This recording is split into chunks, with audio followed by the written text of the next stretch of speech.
Sublimez votre intérieur avec nos collections uniques et élégantes. Chez Ibi Home, nous transformons vos espaces en véritables havres de confort et de convivialité. Découvrez notre collection exceptionnelle de meubles pensés pour chaque moment de votre vie. Des tables à manger conviviales, idéales pour rassembler famille et amis, au salon haut de gamme alliant élégance et confort, sans oublier nos chambres à coucher de qualité avec matelas offerts pour un repos parfait. Explorez notre sélection de luminaires rares et uniques qui sublimeront vos espaces. Découvrez notre gamme de motos électriques économiques, performantes et respectueuses de l'environnement, idéales pour vos trajets urbains en toute sérénité. Nos installations solaires vous garantissent l'indépendance énergétique tout en réduisant vos factures. Chez Ibi Home, profitez en ce moment de réductions allant jusqu'à 35% sur nos équipements solaires. Ce n'est pas tout, nous vous proposons également des options de paiement échelonnées pour encore plus de simplicité. Venez visiter notre showroom à l'ACI 2000, immeuble Ibi Group. Ibi Home, l'élégance, la mobilité et l'énergie au service de votre confort.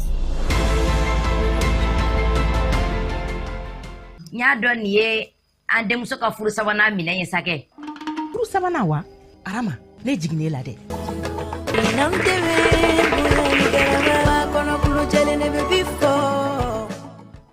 Tarata wo tarata ani alamisa wo alamisa aw bɛ se k'aw ka série kansinaw ale épisode 2 lajɛ a tako filanan Wido kan dɔrɔmɛ 20 tile kɔnɔ. An ka ɲɔgɔn sɔrɔ www.wido.tv walima Maxiti kan walasa k'aw tɔgɔ sɛbɛ. Orange aw kɛrɛfɛ.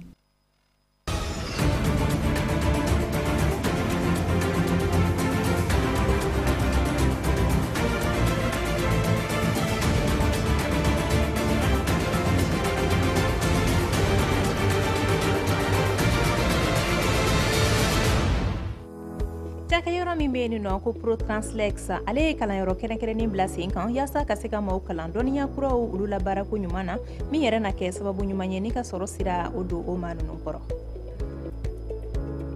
Kɛnɛya kunkan bi an bɛna kuma min kan o ye bonbana de ye, bana min yɛrɛ bɛ kɛ sababu ye ni ka maa caman ni bɔ. Bibi na ko bonbana furakɛli la ko dɔnniyaw olu warala Mali kɔnɔ i n'a fɔ diɲɛ fan 14 bɛɛ lajɛlen fɛ.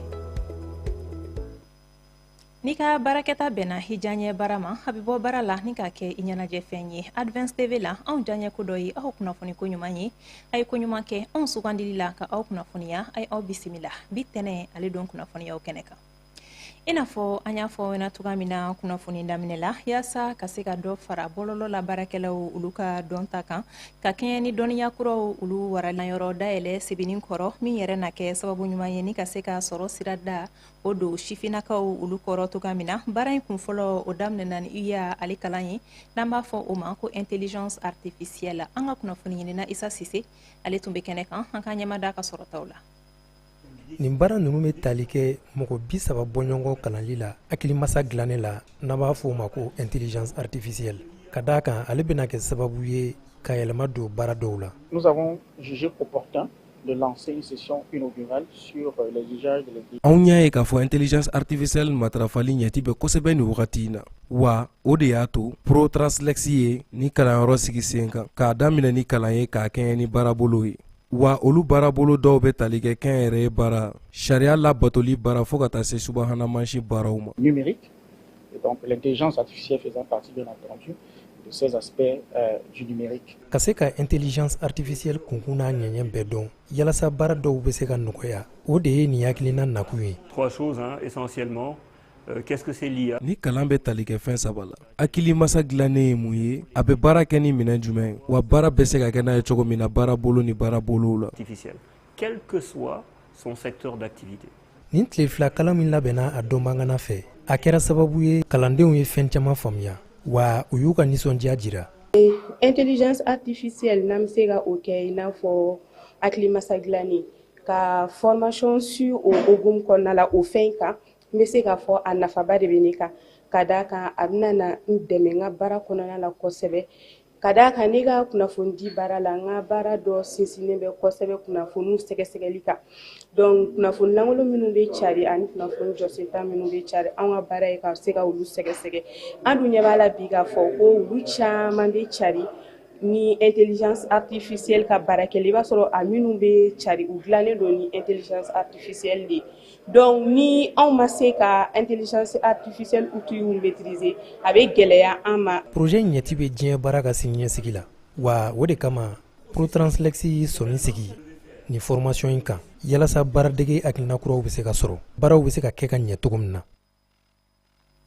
O tɛmɛlen kɔ ka bɔ yen nɔ an bɛ aw ladɔnniya k'a fɔ ko sunkalo timɛkɛ ɲuman o tɛ taa musolakaw ka cɛsiri ale n'u ka timinandiya o kɔ yaasa ka se ka musolakaw dɛmɛ ni kalo barikama in kɔnɔ u na se cogoya min na ka baraji sɔrɔ ani ka taabolo ɲumanw o don u kɔrɔ cogoya min na fɛn min ye association Ayibawu Rasulu ye ale ye kunnafonidi kɛnɛ dɔ sigi sen kan ni sibiridon musolakaw ye yaasa ka se ka u bilasira. Mamadu Jalo ale bɛ ɲɛfɔ k'an ye Isa Sise ale ka sɔrɔtaw kan. Ni ɲɔgɔnnajɛ in ye maa caman fara ɲɔgɔn kan minnu ka laɲini ye walasa ka u ka dɔnniyaw bonya silamɛya diinɛ ale kan. Kɛrɛnkɛrɛnnenya la musolakaw u bɛ se ka minnu ta ni ka o don bɛrɛ la u ka diɲɛnatigɛ tagabolow la. Ayibawu yɛrɛ san o san fana an bɛ nin conférence ba in kɛ sunkalo kɔnɔla la ka muso bɛɛ wele ka diinɛ tagabolo yira musow la n'o an ka Seydi Maliki Jalo an ka imam ba yɛrɛ an ka président donc ale de bɛ nin hakilina di an ka se ka musow bɛɛ lajɛlen ka don dɔ diinɛ la. Maa minnu n'olu garisigɛ donna nin kalan in na olu y'a yira k'a fɔ nin baara ninnu kɔni a kɛra nafaba ye u ma. U ye nimisiwasa sɔrɔ kunnafoni na silamɛya diinɛ kan u bɛna minnu na waleya donna nataw la. A dabɔ kun ye walasa musow ka se ka u ka diinɛ faamuya walasa u ka se k'u ka sunw kɛcogo dɔn fɛn min ye sun tiɲɛfɛnw ye a n'a ɲɛfɛnw ye ani sunne kan k'i yɛrɛ minɛ silamɛmusow ka se k'a dɔn. Ya diinɛ kana kɛ bolo kɔfɛ fɛn ye a kɛ kun ye walasa diinɛ dɔnni ka nɔgɔya an musow yɛrɛ ma de. Ni ɲɔgɔnnajɛ baara ninnu kɔfɛ fɛn min ye association Ayibawu Rasulu maaw ye u bɛ baara caman boloda i n'a fɔ dɛmɛ ka ɲɛsin dɛsɛbagatɔw ma sunkalo wagatiw la. Association tɔgɔ de ko Ayibawu Rasulu. Ayibawu Rasulu o kɔrɔ de ye ko kira kanubagaw. N'an ko k'an ye ala kira kanubagaw ye a kan ye ala kira ka ye an na. Ala ko a ma ko wa ma arsalnaka illa rahmatan lil alamin ko a ma ci foyi kama fo n'a kɛra hinɛ ye diɲɛ bɛɛ ye danfɛnw bɛɛ ye donc o hinɛ ninnu Ayibawu bi profiter ka dɔɔni k'o la seko la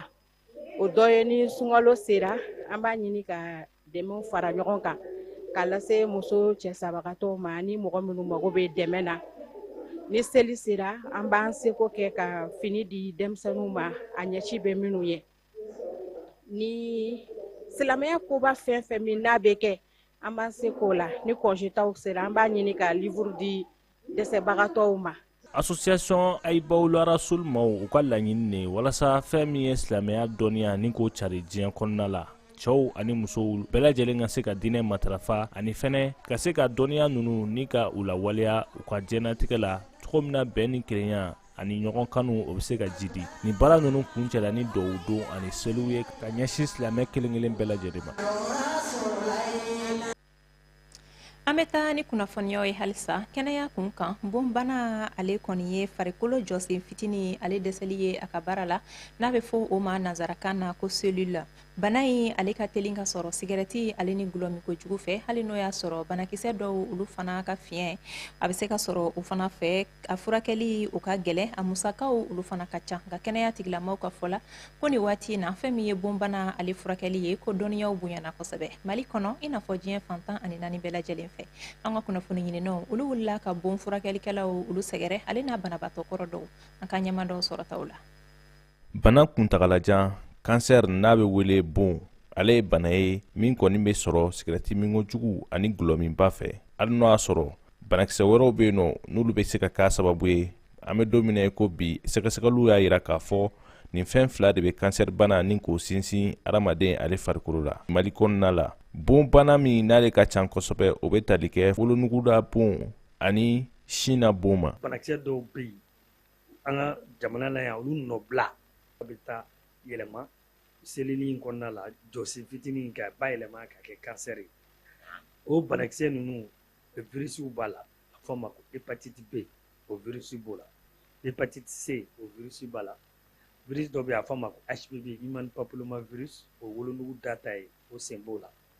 wa jolilabanaw yɛrɛ la virus dɔ bɛ yen ko EBV o b'a la. cancer bana a yirara k'a fɔ n'ale y'i minɛ o kɔni ye i ka diɲɛnaban o sabatilen ye i n'a fɔ maa caman b'a yira cogo min na ka da a bana furakɛli gɛlɛya kan fɔɔ ka taa se kɔlɔlɔ wɛrɛ minnu bɛ se ka bɔ olu kɔfɛ. Don dɔ la dɔrɔn ne bɛ n ko la par hasard ne magara n sin na dɔrɔn ne kurun dɔ ye n sin na komi o tuma sɔrɔ dugumɛnɛ siman tun delila ka n kin donc ne ma n kite ne ma jɔrɔ ne ye n sigi sokɔnɔna la ne ɲɛ b'a la kuru bɛ kan ka bonya bɛ kan ka bonya finalement ne wulila ka taa dɔgɔtɔrɔso la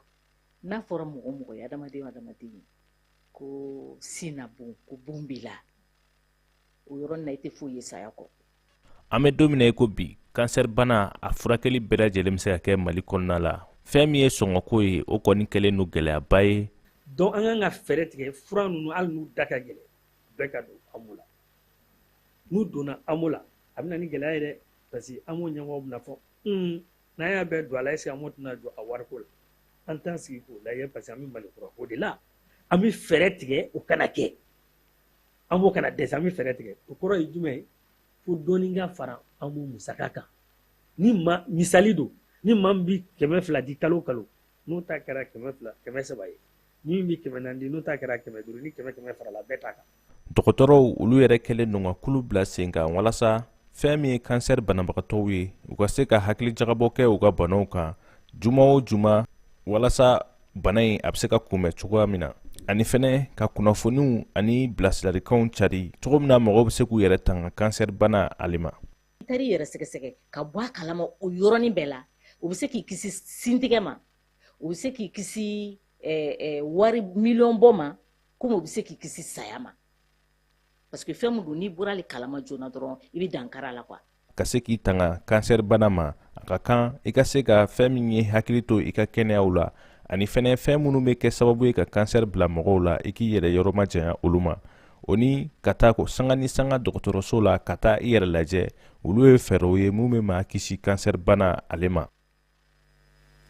Faamuya sɔrɔla la Mamadu Jalo ni ne bɛ an don farikolo ɲɛnajɛ ale kunnafoniyaw olu kɛnɛ kan ko Fédération Malienne de Football k'ale lajɛrɛ belebele dɔ boloda bi tɛnɛ yaasa ka se ka kuma u ka san 2025 o musakako olu kan fo ka taa se kulu in ale ka baara sariyaw olu fana ma ko kɛnɛ ɲɛmaya ale tun bɛ farikolo ɲɛnajɛ minisiri ka ciden bolo n'o ye Jibril Dramé ye Kajatu Bagayɔgɔ ale tun bɛ kɛnɛ kan Advance TV tɔgɔ la.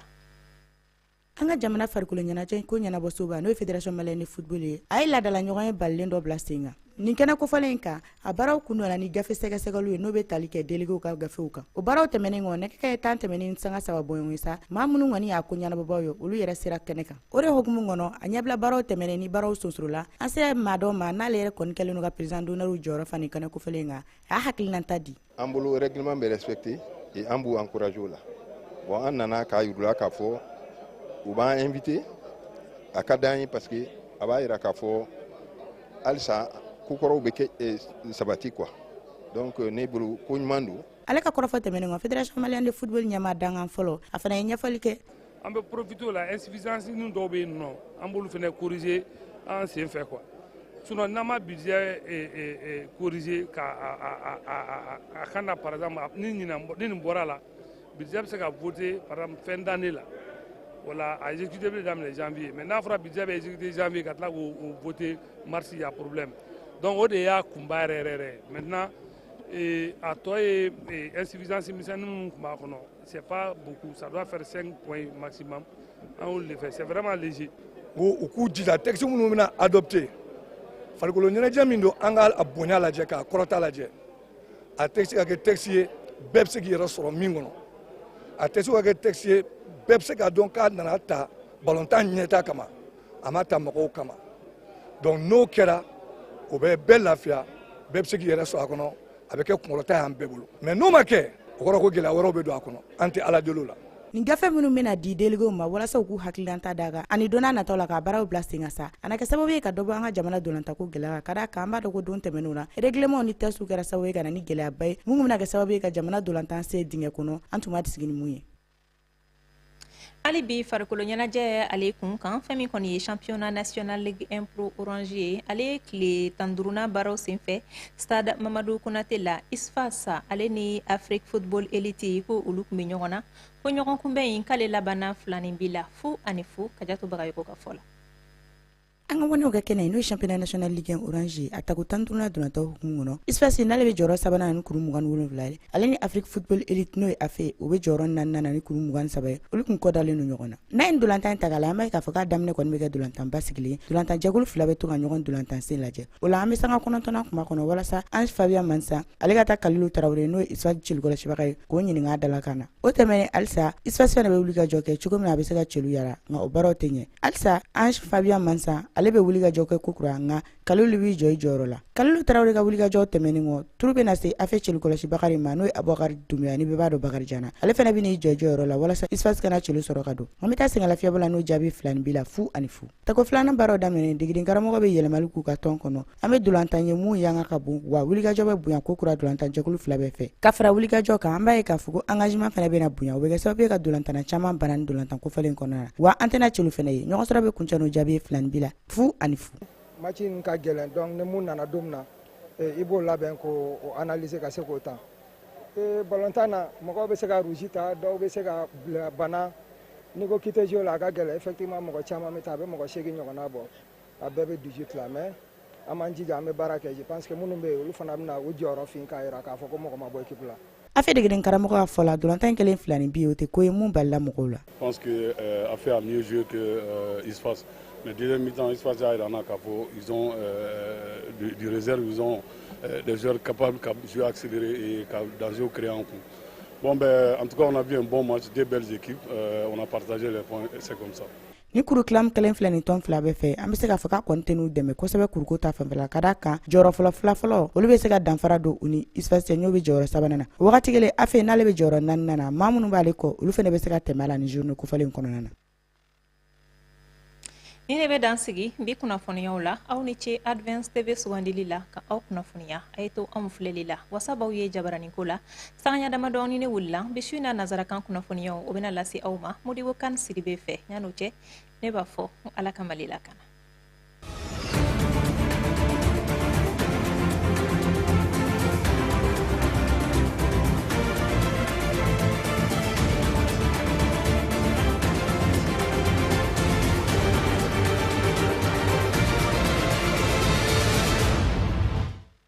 nya don ye ande muso ka furu sabana mina ye sake furu sabana wa arama ne jigne la de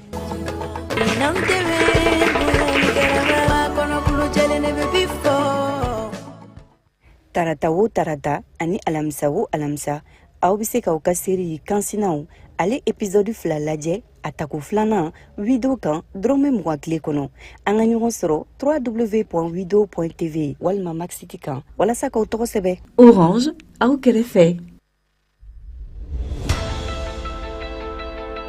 Sublimez votre intérieur avec nos collections uniques et élégantes. Chez Ibi Home, nous transformons vos espaces en véritable havre de confort et de convivialité. Découvrez notre collection exceptionnelle de meubles pensés pour chaque moment de votre vie. Des tables à manger conviviales, idéales pour rassembler famille et amis, au salon haut de gamme, alliant élégance et confort, sans oublier nos chambres à coucher de qualité avec matelas offerts pour un repos parfait.